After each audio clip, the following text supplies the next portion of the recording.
What's up, guys? Cables here. Today I'm going to do my review of Legend of Korra episode 6, and the title was called "And the Winner Is dot dot dot." And so in this episode we had the finals for the Pro Bending Championships between Wolfbat and the Fire Ferrets. And pretty much in the beginning of the episode, Korra, Mako, and Bolin, they were hyped, they were ready to go, they had confidence, they wanted to win, and all of a sudden on the radio they hear Aang, and Aang makes his announcement that he's going to make an appearance at the Pro Bending Championships. And of course when the council hears about this, they want to immediately cancel the championships. And Tenzin and Tarlok actually are in agreement about this because they didn't want to bring any civilians to be in any harm ways or anything like that.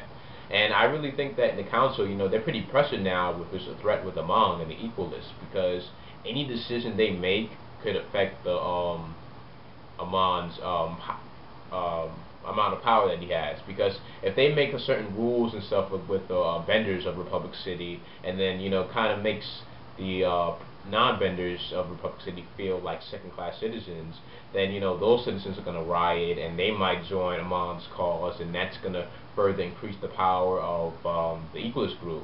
So really, they really have to make certain decisions that kind of makes it equal, because that's Amon's whole goal of equality. But his way of going about it is, take your bending away, and then that's it, you're done. And so pretty much that's their ruling about the situation, that they wanted to cancel the championships. But the top's daughter, Lin Bei Fong, she's like, you can't give in to these demands. And that's when she agreed with Korra, because she made an appearance saying, she's the Avatar, and I believe that the championship shouldn't be canceled. And Lin Bei Fong, this is when you can really tell that she's Top's daughter, that she's a really strong character. She's setting the tone that her metal benders are gonna protect the people of the Republic City during the championships, that they don't have to worry about it, that we're gonna be the security. And so pretty much the championships are a go, and then we see a scene with Aang and his second-hand man, and pretty much Aang's like everything's going into plan. And Aang is just really a good villain. He thinks outside of the box and everything. He he thinks ahead of the council, and he's kind of predicting their moves and everything like that. He's really good. He's a good leader too. So when the championships begin, we have Wolfbat against the Fire Ferrets. And what I was surprised about this was that Tano was a waterbender, because in the last Avatar, when you look at certain characters, you can tell if they're, a firebender or waterbender or earthbender. But, Tano, to me, he looked like a firebender, and obviously I was wrong. He was actually a waterbender, which kind of surprised me. And when the match started, obviously Wolfbat, his team, they were cheating their asses off. I mean, the reps knew about it, but I'm guessing that Tano had paid off the reps so that they can cheat, and everybody knew it. Even the announcer was like, the refs are slipping, like they're obviously doing illegal moves, but nobody was really doing anything about it. It was like, okay, they're cheating, and Mako knew if they were to cheat, then they would obviously get this. The Fire Ferrets would get disqualified. So pretty much, they were cheating, and it got to the point where they only had one victory with the Fire Ferrets. But then, unfortunately, with the combined elements, because Tano, what he did was he combined water and earth to make a stronger attack, and pretty much the Fire Ferrets were out. And then for the 4th year in a row, the Wolfbats were the winners. So yeah, unfortunately they lost. But then as soon as that happened, you see members of the crowd, are revealed to be members of the Equalist group, and pretty much they change in, and we see one guy, he pulls out from the popcorn, he had like an electric glove, and they put on their outfits and everything, and they took out the task of the metal benders by using like this electrical attack by these electrical gloves. And it kind of is really smart of Aang to think of that, because the metal benders, you can't really attack them with chi blocking because they're wearing, so much armor. But by using electricity, because we all know that metal conducts, electricity, that they're going to be knocked out just like that. And so Tenzin was knocked out, Lin Bei Fong was knocked out, and then, everybody else was just knocked out.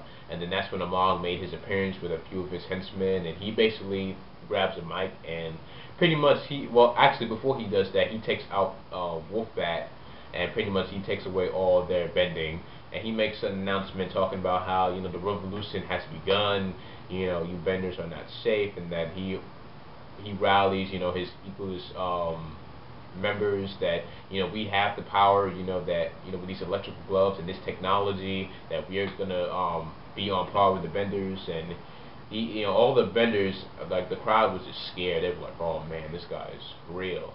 And as soon as he tried to make his escape, Korra, she wakes up and pretty much she attacks Amon and his henchmen, and then Lin Beifong, she tag teams with Korra. And I really like the fight scene at the end. The sound and music flows great, and Lin Beifong is actually a beast. I mean, with the way she used her metal wires, she was just grabbing people, tossing them around, these movements and everything. And Korra was just ODing with the firebending. I mean, she was just using nothing but firebending, just like one at a time, 1 and 2. And she's actually a pretty good fighter because she went one-on-one with the Amon's like second-hand man. He's the guy with the electrical rods, and pretty much she was able to defeat him.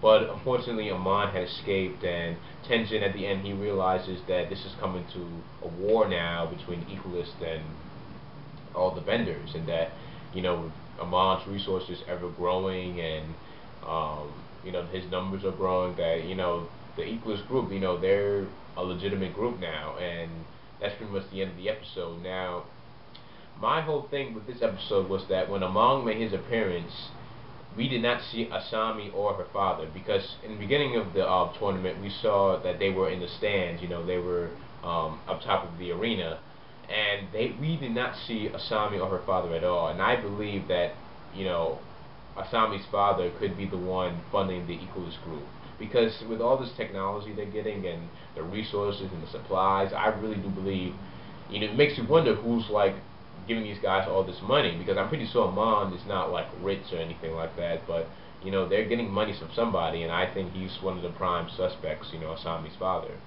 But I don't think that Asami is like any much of a villain, like, because some people think that she's a spy, but I don't really see her as a spy. I mean, she looks like she could be one, but I mean, I think she's just like, she doesn't know anything about it, like she's playing along, and then all of a sudden, she's gonna find out, and then Mako's gonna feel mistrust and betrayed by her. Like, that's probably gonna happen later on. But yeah, I think about the resources that Asami's father is the guy. And also in this episode, when Korra was almost knocked out, we saw another flashback with Aang and Toph, and pretty much Aang dealing with that guy who was the threat to Republic City like 40-something years ago. And I truly believe that this guy has some connection with Amon, or the fact that maybe this guy also had the ability to take somebody's bending away, because we keep seeing him over and over again every time Korra has like a flashback or something. And another idea that I have is that maybe Aang is trying to communicate with Korra, because in a spiritual way, because Korra doesn't seem like she knows that much with spirits, and she doesn't really have like the power of the Avatar state that we've seen yet. So maybe that Aang is trying to message her, and maybe to talk to her, and maybe give her clues that who Amon really is, and maybe his true goal. Because Amon, he wants to take control of Republic City, take out all the benders, and like, I'm trying to think of like what he would do. And I think that he would make Republic City like his command post, and then take over the rest of the world and get rid of all the benders from all the other nations. But overall, this was a really good episode. The fight scene at the end, like I said, the music flowed great, and this is a good fight scene. Seeing Lin Beifong using all those metal wires, tossing enemies around and stuff, it was pretty cool. So overall, I really actually think with the next episode, I'm going to see what happens with Mako, Korra, and Bolin, because the championships are over, and pretty much that's the only connection the three had, was the Pro Betting Championships. And I'm pretty sure they're still going to be friends, but what's next for Korra is a mystery, because or she's going to go after Amon, or she's going to join, or her and Mako or Bolin is going to be like a secret group or something. Can't wait for the next episode to see what happens, So thanks for watching this review. Please comment below your thoughts on the episode, what you liked about it, predictions for the next episode, and stuff like that. Please subscribe if you did enjoy this video, and please give this video a thumbs up if you did enjoy it. And thank you for watching this video, and I'll see you guys later. Peace. Thank you for watching.